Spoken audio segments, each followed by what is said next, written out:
ఇగో వచ్చినా మీ ముందుకి నేను మోకిల మైసి.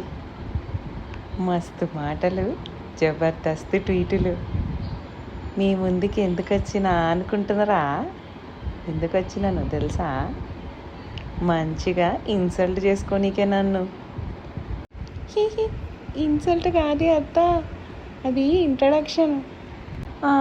ఇప్పుడు గట్ల కూడా అంటున్నారా? అదే ఇంట్రడక్షన్ చేసుకోనీకి వచ్చిన. ఇంతకీ ఎవరనే అనుకుంటున్నారు కదా నన్ను. నేను నీ చిట్టి కొల్లి అత్తని. ఇక నుంచి మస్తు కంటెంట్తో మీ ముందుంటా నేను, మోకిలా మైసి. మస్తు మాటలు, జబర్దస్త్ ట్వీటులు. ఉంటా. కదేందో అంటున్నారు కదా, చేయండ్రి. Like, share, subscribe.